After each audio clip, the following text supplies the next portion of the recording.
Back in like 2009, when I was like 8 years old, I found my brother's copy of Pikmin for the GameCube. I didn't really know what it was. It's a really weird game to just randomly stumble upon, but I was enjoying it quite a bit. There is something pretty novel about having all these little guys do these little tasks for you, building up a bigger army. Yeah, I was having fun, but then it happened to me. I took a step into the water and had to watch 100 red Pikmin drown that day. That changes a man. I shut the game off and never played it again. Fast forward a few years and Pikmin 3 came out. That's a pretty green game. And despite the trauma, I played it because, I mean, what else is a Wii U owner gonna do in 2013? Then after a short wait for Pikmin 4, I played that and I loved that too. At this point, I was a Pikmin fan, so I figured at some point I'm gonna have to squash my beef with Pikmin 1. So in 2024, I went back and played Pikmin 1 for the first time in probably 15 years, and I liked it, but I couldn't help but notice that my death count was still really high. And this surprised me because I had experience now, I played the other games, but I still managed to kill like 700 Pikmin in my short 4 to 5 hour playthrough. It almost seemed like I had to be trying to lose that many. And that got me thinking, what if I was trying? How many Pikmin could I senselessly slaughter in pursuit of just making that statistic go up? So today, I'm gonna be playing through Pikmin 1, with the goal of sacrificing as many Pikmin as I can in the 30-day time limit, while still collecting enough ship parts to escape the planet. Before I actually get into the run, I want to thank the Pikmin Speedrunning Discord. They helped with a few questions, provided a few resources that were very helpful. I'll link all the resources I used in the description with credits, but let's get into it. So let's lay out the game plan. We want to maximize Pikmin death. But in order to do that, we also need to maximize Pikmin birth. This means we want to devote as much of our time as we can to collecting enemy corpses while minimizing our time spent looking for ship parts. Day 1 will pretty much play like your average playthrough. The day is essentially a scripted tutorial with no time limit. But there's also just not a lot for us to do besides just growing the max of 25 red Pikmin. Day 2 is when the training wheels come off. From now on, each day will have a roughly 15-minute time limit. Top level speedrunners of Pikmin 1 can pretty much clear out any area in one day. That would be ideal, but believe it or not, I am not a top level Pikmin speedrunner. Or a low level one. And this is where I realized a big problem with this challenge. I'm pretty bad at Pikmin. I mean, I showed you the stats earlier. Finishing this area in one day is pretty much out of the question for me, so the next logical step was to try to do it in 2. And you would think that doing half of what the world record has to do in the same amount of time would be easy enough, but I'm really bad at Pikmin. Day 2 was particularly difficult because you have to start with 25 Pikmin, and you have to balance getting ship parts with building your army. Ship parts are heavy, so if we don't get our numbers up, we won't be able to multitask and carry back a bunch of them at the same time. Not to mention that you also need to build up yellow Pikmin from scratch today, take down this gate, build this bridge, clear all these paths. There's just a lot to keep track of, and even a small mistake can cost you a lot of time. And trust me, a guy like me makes a lot of big mistakes. First order of business was to get out of spawn. You gotta get your guys some piss, stick them on the wall, except for this guy, he needs to grab some pellets first. Then we get to do some wall gaming. Yeah, wall gaming. This section is a ton of fun. I bet it's even more fun on the 19th reset. Next, it's time to bolster our numbers. Bip bop bam. Once they grow, it's time to get some Pikmin on our gates and bridges as early as possible. This gate is easy enough, but now we need to get roughly 10 Pikmin on this bridge. Now, if you'll recall my childhood trauma from the beginning of the video, you will remember that red Pikmin cannot survive in the water. But apparently that does not matter, because they love swimming. Seriously, with just a little whistle for encouragement, just look at this speed. Getting them onto this ledge feels a little finicky, but I always made sure to bring extras so that not all of them needed to make it. We want to get a few more guys while we wait for this gate, and then once the gate comes down, we can start growing our yellow Pikmin. Yellow Pikmin are important because they know how to use bombs. These little guys are our explosive experts, and immediately we start using their expertise to blow up this rock wall so that we can bring back the whimsical radar. This is our easiest piece, except on attempts where it isn't, but throwing hands as Olimar surprisingly made this a lot more consistent. At this point, we want to swing back around, pluck our guys, and immediately head over to the shock absorber up this ledge. This thing needs 30 Pikmin to carry it. Just a fun fact I thought I'd throw in there. No real reason why. Oh my god. He killed you and now one short. On attempts where we get the shock absorber, we can then go back to that bridge we started building at the beginning of the day and pick up the Sagittarius. Then the final ship part is the Eternal Fuel Dynamo, which is like 40 Pikmin to carry. It's pretty close to our base, and if we have enough time, it's pretty much guaranteed. Pretty much. And with that, we have recovered the 4 ship parts we need to unlock the Forest Navel. We wanted to get to the Forest Navel for day 3 because we want to unlock blue Pikmin as soon as possible. And we also don't want to directly go back to the Forest of Hope because we want to let the Bulborbs respawn before going back. General rule of thumb is that big enemies take 5 days to respawn. So on day 3, we visit the Forest Navel. My goals for day 3 were to recruit blue Pikmin and get at least 3 ship parts. Not much to note here. We get the guys, I went for the gravity jumper, the Omega Stabilizer, and the automatic gear. Since this day was pretty uneventful, it feels like the perfect place to ask you to like, comment, and subscribe if you're enjoying the video. Any support helps me grow as a creator and keep making videos just like this one. Day 4 is where we can really get into the meat of this run. Now, so far, I've just been speedrunning the game. Quite poorly, but the fact stands that I haven't done a lot of sacrificing yet. So you might be wondering, where is that optimization? Well, it's at the impact site. Believe it or not, the area with the most potential for sprouting Pikmin, asterisk, is the tutorial area. If done optimally, every day in the impact site can net us about 320 Pikmin. So whenever we're waiting for enemy respawns, we get to spend a day here, grabbing all the pellets, doing our best to hit the flint beetles as many times as possible, and grabbing all of the pearls from these clams that are worth 50 Pikmin each. Oh, and this clam has another ship part, I guess. Yeah, I get a bit better at doing impact site over the next few days, and day 7 brings us back to the Forest of Hope. What makes day 7 a lot easier than day 2 is that thanks to 4 days of grinding, we now have a full squad of Pikmin. We don't have to waste any time getting our numbers up or plucking Pikmin. So today we need 3 parts: the extraordinary bolt guarded by this wall that needs 9 bombs to destroy it, the radiation canopy that is guarded by the armored cannon beetle, and the Geiger counter which is inside of this burrowing snagret. The biggest problem I would run into is that the 2 boss fights I need to complete were on totally different sides of the map, so I needed to work quickly. I decided on a route that would first go towards this ledge with a few yellow Pikmin so that we could drop down here and grab bomb rocks. While the game intends for you to break this gate using blue Pikmin, 2 precise bomb throws can actually break it down pretty easily. We can then break our way out of here with 4 more bomb throws on this gate and head back to base. We want to swing around to grab these bombs, blow up this wall so that we can get to the Snagret Arena. Now, we push this box and listen, I'm not even trying to be evil yet, we haven't gotten there. Has anyone ever successfully gotten a squad of Pikmin across this land bridge without any of them drowning? I don't know why they can't just walk. They love swimming. We get to the backmost Snagret and just honestly jump his shit. Since Pikmin are stupid creatures, they refuse to take it down this ledge even though it's faster and safer. But we can max carry the Geiger counter with 30 flowered Pikmin and they just sprint past the Snagrets no problem. We'll grab some more Bulborbs on our way out and get some more bombs so that we can break down that wall with the bolt behind it. Carrying this back isn't much trouble, it's really close to base and not a lot in the way. And that lets us go head towards the armored cannon beetle.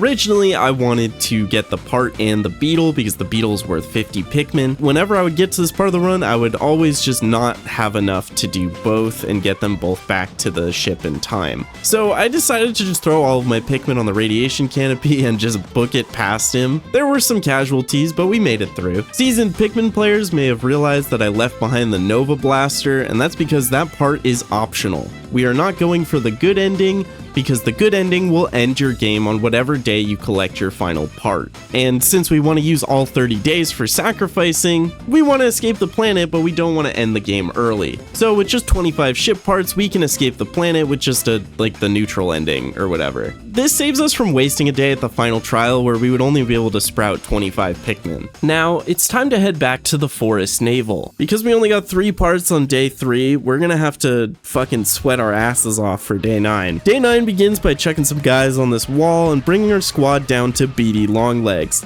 This guy has successfully jump scared me in every single Pikmin game I've ever played. But today, I'm gonna jump scare him.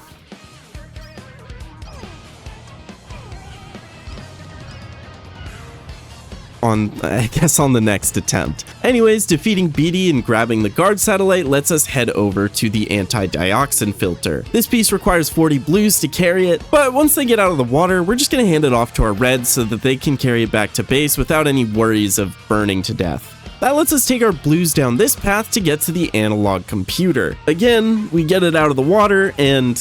oh shit, congrats on the transition, guys. Hand it off to our new reds, who won't have to worry about the fire geysers on the way back. The rest of the blues get to go up this conveniently placed stick to get the number 1 Ionium jet. And our final piece, the Libra, will require us to bring a few blues to open this geyser, some yellows to reach it on the high ledge, and some reds to take it past the fire geysers again. This is indeed a breadbug pacifist route because his part is not required. Alright, back to the impact site. I don't know why I hadn't started killing yet, but I think I just wanted to see if the Pikmin count would max out at 999 Pikmin. It doesn't. After a few days of rebuilding our army and ensuring we had full flowers, it was time for the Distant Spring. The Distant Spring actually has a lot of enemies, and for someone who is much better at Pikmin than me, this would be the best place to grind. You see, the Distant Spring has this guy, the Smoky Prog. We're tight though, I call him Prog. Prog is the most dangerous boss in the game, but is completely optional. Your reward for beating him is this little orb that gives you 100 Pikmin. This orb plus the surplus of bull bears and wollyhops can allow you to get roughly 500 Pikmin in a day here, but given I can barely get the ship parts I need in a timely fashion alone, I decided to get what I could while still finishing the Distant Spring in 2 days. So day 11 we went to get the repair type bolt up here, the interstellar radio from this guy's tummy, and the gluon drive past this bridge, all the while clearing out enemies and breaking bomb walls. While the massage machine over here is an optional part, I still built the bridge because there's a ton of bomb rocks over here. I decided not to wait for the enemy respawns because there are so many enemies and I think I just needed the path cleared to get these ship parts back. So we get the zirconium reactor through the sacrifice of 2 explosives experts, the pilot seat just kind of sitting there. Now we want to clear out these enemies over here. This way we can bring back both the number 2 Ionium jet and the Chronos reactor across the water and back to base safely. The final piece is inside of this armored cannon beetle, who I'm not good enough at the video game to have enough Pikmin here to bring both back to base. So with the bowsprit delivered, we are officially... I can't believe that. Man, that happened a lot.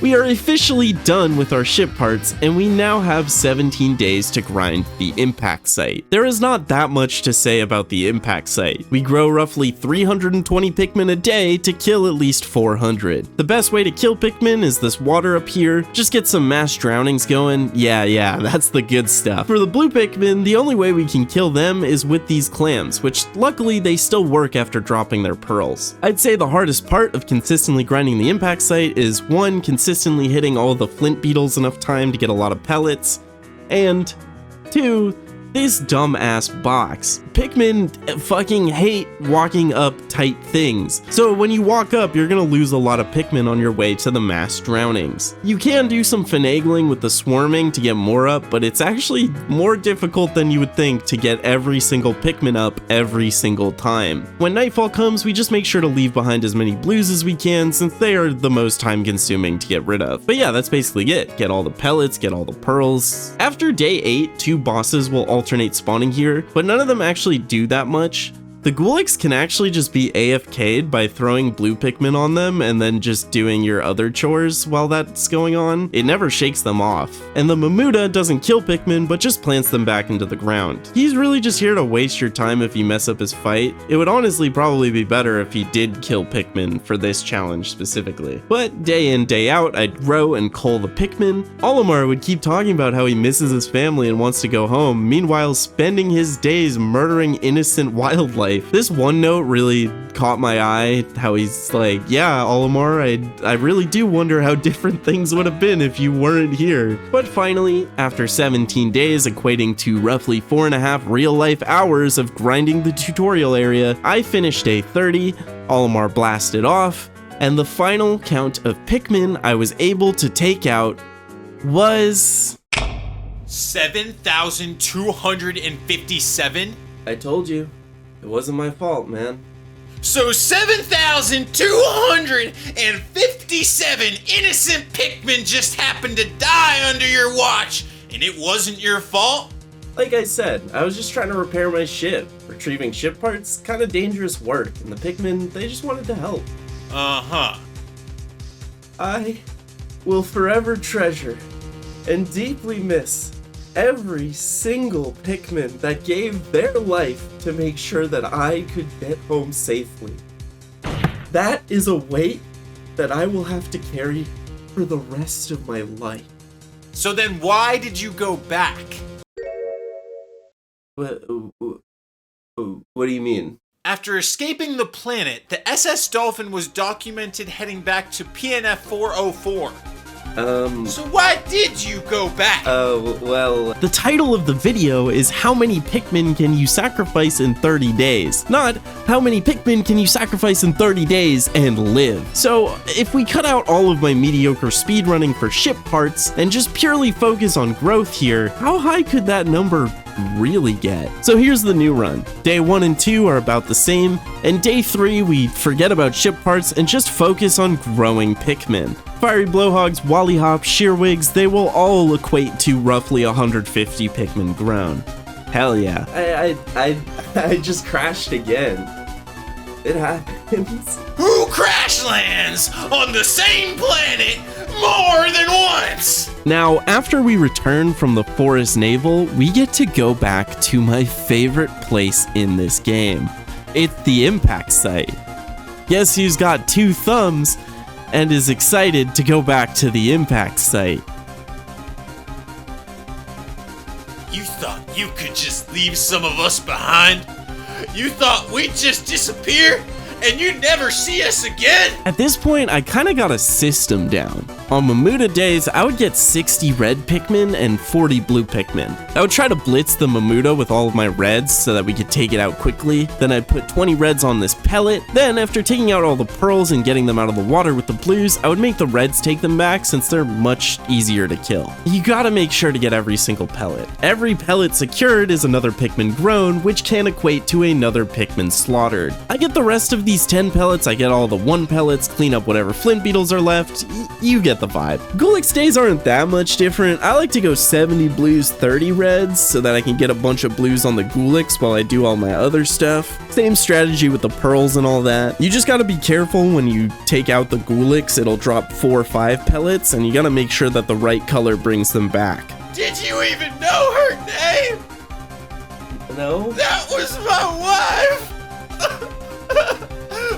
Piccolita! After you finish your chores, that's when the fun part comes in. You gotta take as many Pikmin as you can to this small pond. Start mass drowning them, feeding them to clams. Then, as they're drowning, you get to overlap and loop back to base so that you can get more Pikmin once they're all drowned. Obviously, you're gonna need some Pikmin for the next day, so I try not to kill all of them. I like to hover around 70 blues, 60 reds, 40 yellows. On the final day, I would end up wanting to leave 100 behind, but I don't think that those actually count towards the final kill count. So I guess you can't leave behind Pikmin on the final day. Whatever, that's a shame. Fine. I did it. I killed every single one of them. Fuck, I'd do it again. I did do it again. And it felt even better the second time. The only thing that I could think of this entire time, since the moment I laid eyes on your stupid face, is the sound of your screams as a clam clamps down on your body and your stupid little Pikmin ghost floats away.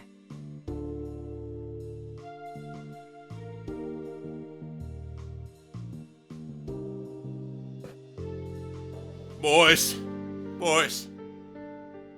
take him away. But without having to worry about ship parts, we were able to get a much higher total of 8,812.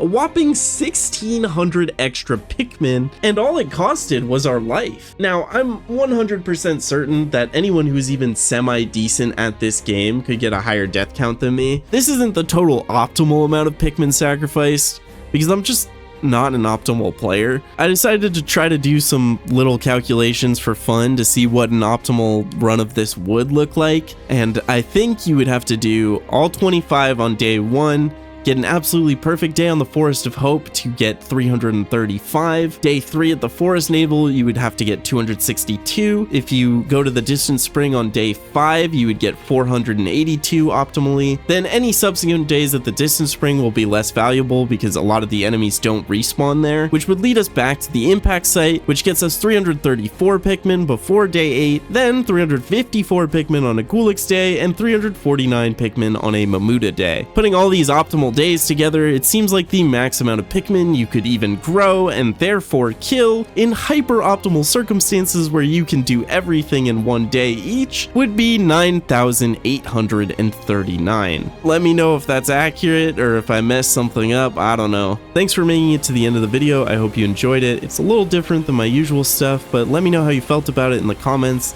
Leave a like, subscribe, you made it to the end. Come on, come on.